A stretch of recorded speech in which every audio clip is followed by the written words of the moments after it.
It was a Tuesday afternoon. मैं just घर आया था जिम से. मैं थका हुआ था. I just wanted to rest. मेरी तबीयत मुझे ठीक नहीं लग रही थी. But at the same time my mom had to go somewhere. I had to drop her for a work. So being a obedient child, I went on and dropped her.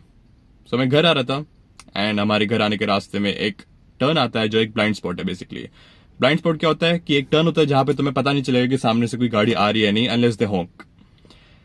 और वो ऐसा एरिया है जहां पे आसपास रेसिडेंशियल्स है. वहां पे तुम गाड़ियां तेज नहीं चलाते हो, right? And you are slow on that turn. You honk and then you wait to hear someone honk back. अगर सामने से नहीं आ रहा है तो you can comfortably go turn. अगर सामने से कोई आ रहा है, so you take it slow, you take it very slow, you either stop and wait for them to come or you just go by yourself, क्योंकि वो रोड उतनी चौड़ी नहीं है.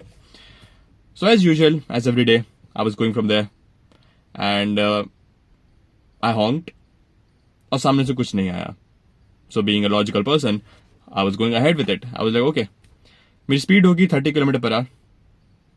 So I was easily able to stop the car if कुछ आ रहा हो तो. And just as I was turning, सामने से एक गाड़ी आई. At about 50 or 60 kilometers per hour, they were zooming, and they were at the right side of the road.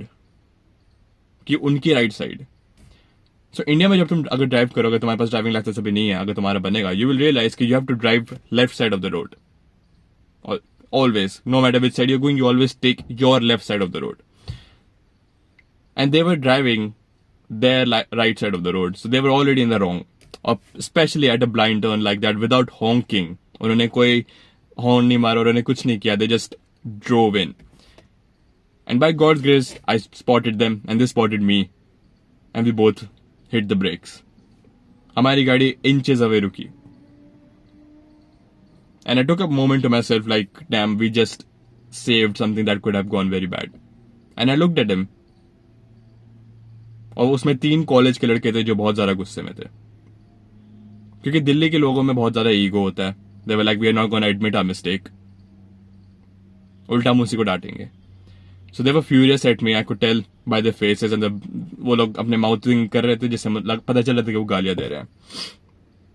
They got out of the car and I could tell वो मुझे harm करना चाहते हैं. Probably लड़ाई होगी.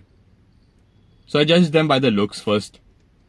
कि भाई कैसा दिखता है, क्या कर रहा है, कितनी हाइट है इसकी, क्या मैं इसको पीट सकता हूं in a fight. And I realized I could beat all of them. Probably मुझे भी पड़ेगी. But in the end, I knew if I fought them, I would probably win. So with that confidence, I opened my car door and I got out of the car. अब सबके natural instinct होते हैं fight और flight situation में. कुछ लोग aggressor होते हैं जो चढ़ जाते हैं दूसरे बंदे पे. कुछ लोग का इंस्टिंक्ट होता है कि वो भाग जाते हैं.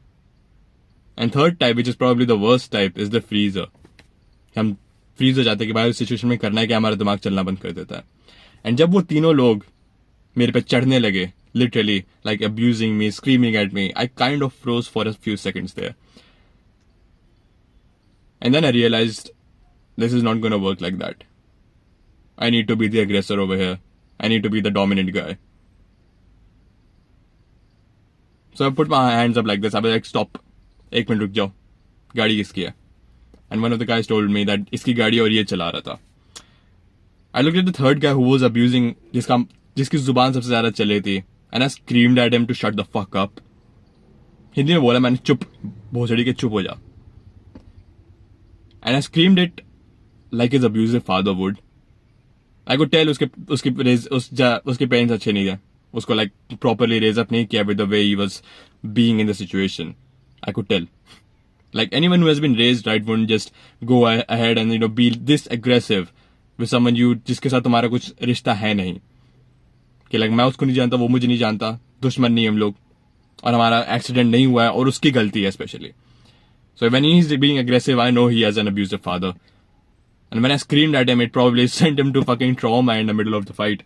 और वो थोड़ा सा सहम गया. He would try to come back me again. I told him to shut the fuck up again. He got back a little bit. His friends told him okay get back. And they both were talking to me about it. They were still being aggressive. But मेरे पास height advantage थी, मेरे पास muscular advantage थी. And because I was being more dominant now, I was winning the fight.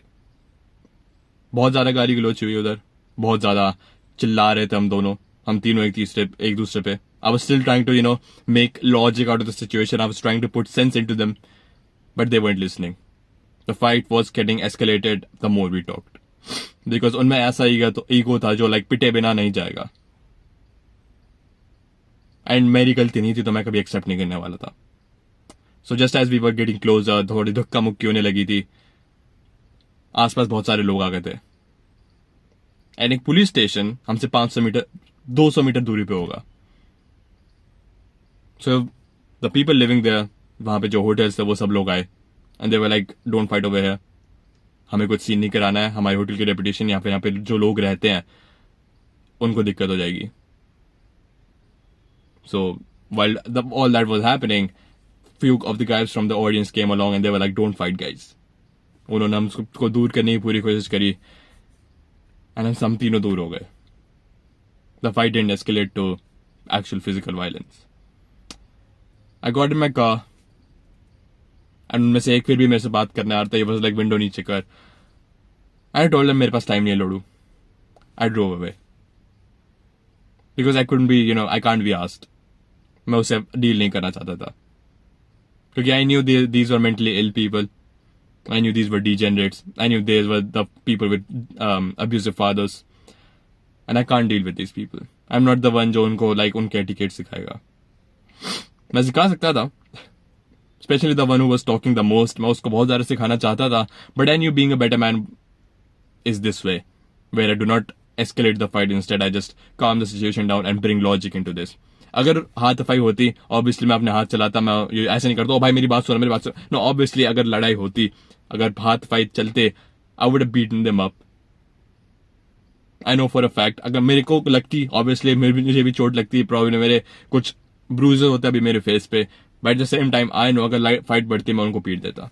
I would have been the guy who was standing up at the end of the day. But again, police station 200 metre दूर था, मुझे probably jail हो जाती या फिर detain कर लेते. So kind of a clickbait क्योंकि फाइट हुई नहीं, actually सिर्फ verbal argument था. But at the same time, I wanted to, share the story with you guys to know how you can handle the situation अगर तुम ऐसे situation में पड़ो. बिना पिटे निकल जाओ, अपनी ईगो रखो, अपनी सेल्फ रिस्पेक्ट अपने साथ रखते हुए चलो. And when you have done 1v3 like that, sure मैं जीता नहीं, वो नहीं जीते, but again I handled myself in a 1v3 situation.